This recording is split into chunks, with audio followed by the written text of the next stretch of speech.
I've been going through it, okay? I have had a week to end all weeks. I have been there, done that this week, and to just add a little cherry on top, I'm feeling a little sick. So I'm gonna have my accompanying ginger, lemon, could have added garlic in this thing, concoction to keep me afloat. Oh yeah, that witch's brew is good. Lots of things have been happening, and I could not talk about books. I could not have, with this clouded head, any morsel of intelligence to talk about books. And I put out that lovely poll a couple of days ago, and everybody gave great suggestions, and one of them was to talk about favorites. I realized that that's something that I haven't properly done on this channel, so I wanted to talk about them, and I think that that'll make me feel a lot better. I have created the categories myself, but with suggestions from you. So I appreciate these suggestions. I will say that I do a variation of this every single week on my Patreon. I have a weekly newsletter of things that I'm loving this week, more things that I'm watching, things that I'm listening to, suggestions, books, everything like that. I have a book club. I also post archive videos. I do my nails on that channel, and I do some gossip on there, and I love doing that. And also, if you notice that my audio is a little different, I lost my little lapel mic as well, so things are just one on top of another this week. So let's get into the favorites. Let's be optimistic, fun, and cute. The easiest way to introduce this video is to talk about my 4 favorite movies. My 4 favorites, Letterboxd. Oh, we love Letterboxd. Yes. We love Letterboxd. My 4 favorites are a little bit more sentimental. I wouldn't say that they're the most profound things ever, but they were important to me at certain times of my life. So let's go drama and let's go comedy. Comedy is definitive. Drama can always change. Let's go drama. I love Stealing Beauty by Bernardo Bertolucci. This came to me at a time in my life. I was 15, 16, maybe 17. When you're at that age, I think you're probably the most impressionable to this type of movie. It's a Bertolucci, so it's very beautiful. It's very music oriented, all about artists. This is with Liv Tyler. I think it was the mid 90s maybe. I definitely saw it way after. This is about Italy and living on this kind of like artist commune, and I fantasize about that life. I would love to live that life, but unfortunately I don't. After that is Match Point. I love this movie. To this day, I just recently rewatched it. I think it's free on YouTube. I love Scarlett Johansson, like pre-Marvel kind of stuff. Not a huge fan of that. So smart, it's so witty, it's so well put together. It's about affairs, it's about chance, and it's so frickin' good. Then after that, I have Metropolis. This was a movie that I watched maybe 2 years ago around Christmas time. My dad was like, have you ever watched this movie? And I said, no. And we found it. You can watch it for free on YouTube. I think it's like from the 1930s. I just think as somebody who loves acting, somebody who loves cinema, it's so important to watch these older movies and see where these special effects came from, see where just the grand ideas of telling a story and really committing to it. I love this. It's all about man and machine and kind of sci-fi, I guess, which is interesting because I'm not like a huge sci-fi movie lover, but this is amazing. I think about it all the time, and I love this movie. And now, because none of these movies really make sense, they don't really congeal together, my all-time favorite movie is Seven by David Fincher. I love this movie. This was the first movie. I watched this when I was young. I don't know why, but this was the first movie that made me think for so long after it. Following a murder based on the 7 deadly sins. So great. Peak dark cinematic filmmaking. Fantastic. Love it, love it, love it. All right, so now let's talk about comedy. My 4 comedies. Mrs. Doubtfire. I love that movie. When trying to think about 4 that I love, I was struggling with my 4th one, and I said, what movie can I rewatch all the time? Mrs. Doubtfire. I used to watch that movie when I was sick as a kid. I love that. The scene where he's getting made over. Don't tell me not to live, just sit and para. Life's candy and the sun's a bola bala. Yeah, I love that. That's a great movie. And I get ASMR when he does the scene getting the food out. Yeah. I love Dumb and Dumber. I never used to be like a huge Dumb and Dumber fan, but I rewatch it and I laugh my booty off. I think that's so stupid, so funny, a classic. I love that. Every remake or prequel is horrible. Just watch the original, please. Then I have my cousin Vinny. Yes. I rewatch this movie anytime I visit my parents and it's on television. I rewatch it. I don't care. I love Joe Pesci. I love a quirky courtroom movie. And Joe Pesci was definitely trying to look younger than he was, and he's wearing tape on his face in a couple of scenes, and I'm obsessed with that. I might start doing that. I'm ready for my close-up. And then my favorite comedy of all time, and probably a favorite movie, Napoleon Dynamite. I think it is the best comedy of all time. Low budget, great acting, grabbing people from your hometown and making a movie. It's what cinema is all about. I think that is hands down one of the best movies of all time. I don't care what you think. I also love documentaries, so many to list. I grew up more with documentaries, and I would say that I choose to watch documentaries a lot more than movies sometimes, but my hands down favorite documentary is Grey Gardens. Big Edie, if you're aware of the film, looks exactly like my grandmother. She was fabulous, but she reminded me so much of Big Edie. And if my mom and I ever lived together like that, we would be Grey Gardens. It's something that's very special between us. We know we would become that. And that is just the plight of womanhood. I'm trying to make this as quick as possible, but I already know that I'm going on for a while, so I'm gonna do this a lot faster. TV shows, the ones that stick in my head, True Detective Season 1, I rewatch that every single year. Every single year without fail. I've tried to watch the other seasons. I don't love them as much. I think the acting is sublime in all the seasons. I just can't do it like I do it with the first season. It's so good. It honestly revolutionized the idea of a limited series. They killed it. I love that TV show. Sex and the City. That honestly changed my life.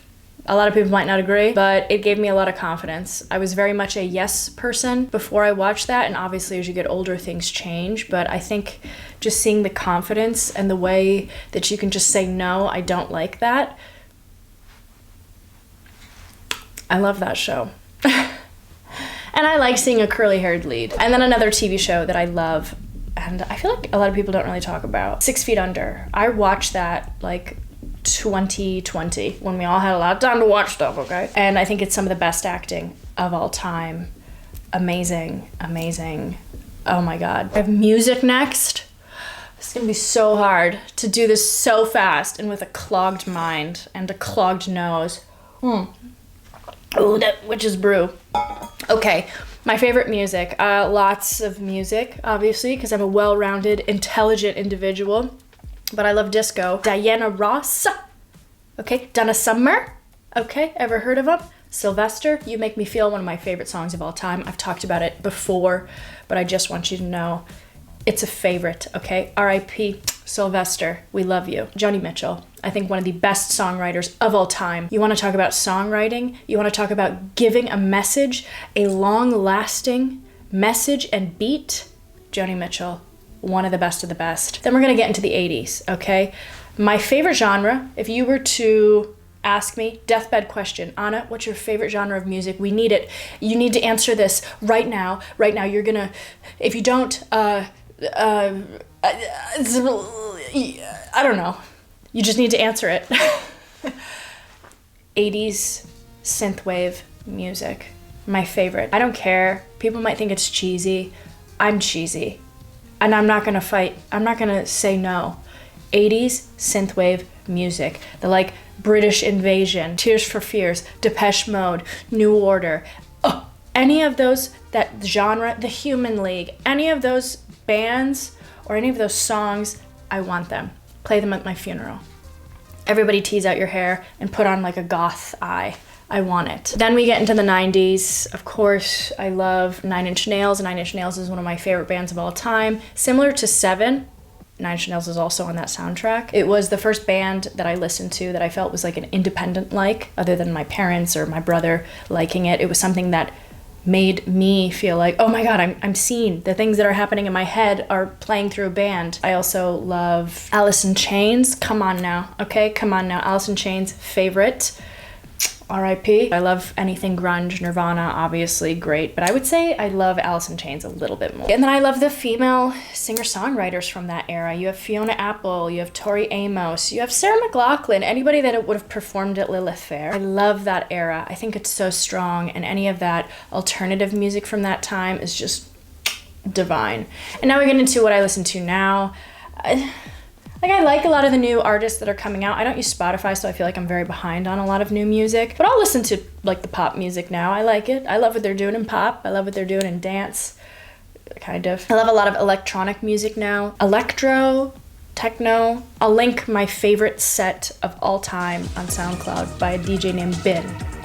That's what I listen to a lot of now. One of my favorite albums of all time is Peak Hour by Psychic TV. This would go into 90s, but I guess to give you much more of an idea of the sort of electronic music that I love, like I love acid house and things like that. Then I have podcasts, okay? Podcasts. My favorite podcasts that I have listened to recently. I love Once Upon a Time in Bennington by Lily Analick. I also like her Once Upon a Time series. Apparently she's kind of come under hot water though for falsifying some information, but I thought those were really entertaining.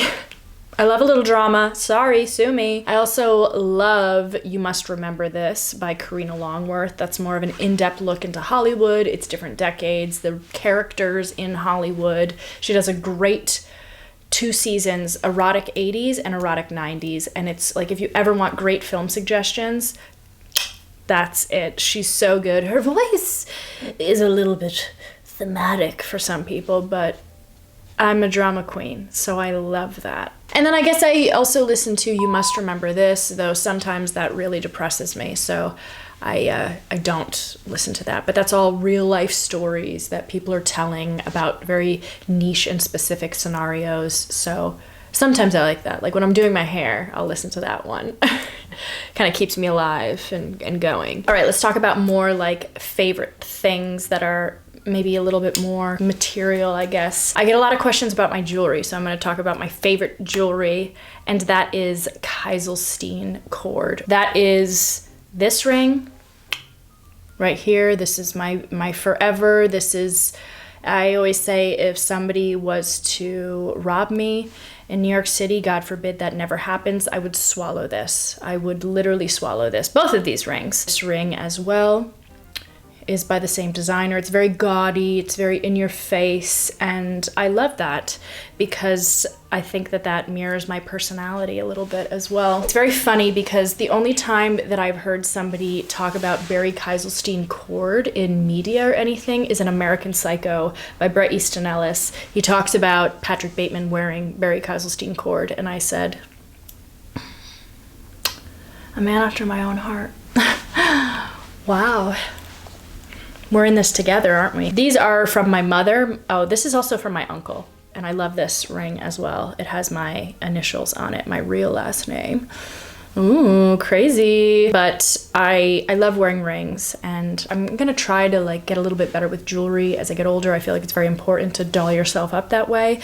But these are from my mother. My mother has an immaculate taste in jewelry, and she bought these for a really good price. If you look them up now, they're out of this world expensive, so it's an investment, but I love these pieces. My favorite jewelry designer, hands down. I also get a lot of questions about my skincare, which is flattering. Thank you so much. I use really great soft lighting, so that's why I always look shiny. I'm also chronically oily, which I love. I remember when blotting papers used to be the big thing. Every time I would use it, that thing was like a wrapping paper of a Big Mac, you know what I'm saying? She was oily. I like that. I'm very happy. I'm very fortunate that I have oily skin. That creates a natural shine. But I basically moisturize my face morning and night. I'm a huge, I don't think it really matters what you use. I think it's just as long as you're consistent. I've also been getting really into massaging my face. I just find that's really nice. If I'm starting to get a little bit of creases everywhere, just do a little massage, you know, when I'm frowning a little bit. But the number one thing, my grandmother, beautiful soul and a beautiful woman, passed this on to my mother, who has now passed it on to me. My mother looks fantastic for her age, okay? Pond's Cold Cream. I don't know what they try to sell you on to try to take off your makeup with all these fancy balms. Pond's Cold Cream, take your makeup off with this, all right? It might feel a little bit clogging. It might feel like it's so slimy. This works like heaven. This is so moisturizing, and I swear by this till the day I die. 3 generations of fabulous women have used this. This is literally the best thing ever. It's been around for years, and it's not going anywhere off the shelves. Pond's Cold Cream, 100%. We're gonna talk about hair. I'm wearing my hair natural. I'm trying to do that a little bit more. I feel confident wearing my hair natural. I don't know, I'm in like a phase of growing out my bangs where I like it a lot, and my hair is growing really long. And I'm also prematurely graying, so that's where I stand with my hair. But I do get questions, and I'm very flattered, thank you so much again, about how I do my hair when it's kind of blown out and looks very fabulous. This is because of the Calista hair wand, thermal hair wand. I don't know exactly. There's different generations of this. This one just happens to have the biggest nozzle, I guess, the biggest attachment on it. I basically just let my hair air dry and I go through. This is heated and it just creates that bounce. I'm not sponsored by any of these products, obviously. This is just the thing that I use. I don't really do anything else besides just let it air dry and just twist this thing through. I'm not lying about feeling a little ill, okay? I'm gonna do some really rapid ones, and then maybe I might do a part 2 of this, right? I'm not gonna talk about YouTubers right now because maybe I can do that in the part 2, but I'm gonna do rapid fire favorites of things that I love. Rapid fire favorite hobbies. I have walking. What else did I put down here? Reading, obviously. Working out, yoga. Exciting, fun. My favorite yoga YouTuber, because I follow yoga YouTubers, is Charlie Follows. She sounds like she's crying a little bit every time that she does it, and that motivates me somehow. I don't know why. Museum, art shows, I love that because I'm artsy. My favorite museums in New York City are the Frick. I think it is recently reopened, and the Museum of the Moving Image. I love those two. They're really fun and interactive and beautiful. Traveling, obviously, I love that as well. My favorite national park in the United States, because I think that's the easiest one to choose. I'm not gonna go into favorite state because that's too hard. Glacier National Park in Montana, and then I would say Big Bend is like a second, closer follow-up. The Guadalupe Mountains in Texas are unbelievable. Oh my God, and that just rural Texas is eerie. And then my favorite city in the United States, San Francisco. I love San Francisco. I would live there, but I'm not going to. International city, hard to say. Loved Tokyo, loved Amsterdam, loved Kiev. And for the long time, it's not really a city, but Lunenburg, Nova Scotia used to be my favorite place of all time, and I'm sure it's still beautiful. Acting, I would say, is a hobby as well, and I love making people laugh. I love comedy. I will always laugh from a Chris Fleming performance. I think Chris Fleming is hilarious, and Mighty Bush I think is really funny as well. It's very offbeat, niche, like particular observational humor I think is really funny. Really, really funny, just weird.